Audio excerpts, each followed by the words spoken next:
Okay, I just read chapter 2 of Tomb Raider King, and oh my, it's better and better. Our main character, Juho Singh, basically reminiscing how today's just been a crazy day. Ever since the tomb started popping up 15 years ago, that he didn't realize there would be like a dungeon or a tomb that could like give him this much problems that he did when the snake one that was in the first chapter. Second thing, that the guy that he'd been working for so long and being dedicated to basically backstabbing him. Thirdly, him being sent back 15 years in the past before the tombs were even a thing. He's just thinking about it and he's just like, what is going on? How much of a huge opportunity it is for him now that no one doesn't even know about the tombs or anything. Then someone's like calling him like, hey, are you listening? He's still dealing with the problem that he was 15 years ago. I guess he got in trouble with this kid. He's at the police station with this other dude's mom. And I guess he hit this kid and they got in a fight. They're trying to make him pay damages or go to jail. And then he remembered about the fight, how the kid started it and whatever. He had to basically beg on his knees before just to get the money lowered. But then he's thinking back about all the things he needs and all, because he's broke. He doesn't have any of his weapons that he had, like his anthropology tools that he could use to tomb raid. He's just thinking about like, how can I get out of this? She's just pissed off because he's not even listening to her. Buddy tried to throw a slap at him and he caught her ass and said,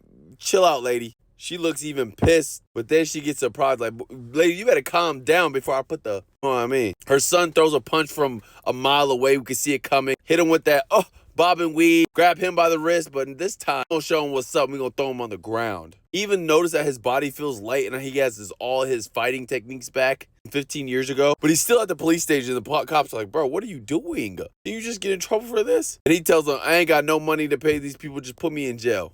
You're a real one. You don't care. She's just like, oh, are you ready to be a criminal right away? Like, just you wait. You made a big mistake today. He's just sitting in prison because he doesn't care, because even though you're going to prison, once the tomb raiding starts happening and the tomb starts appearing, people are just going to go into lawlessness and chaos. He's just thinking about what he can do, and then this purple thing starts appearing. Says his name, Tomb Raider Ch.2. So he's like, what is this? It kind of reminds me of like Solo Leveling. He's even hit his head thinking, it's like, what is this? I can't. Why am I seeing this? Called him a pitiful pickpocket who can't even wield a shovel.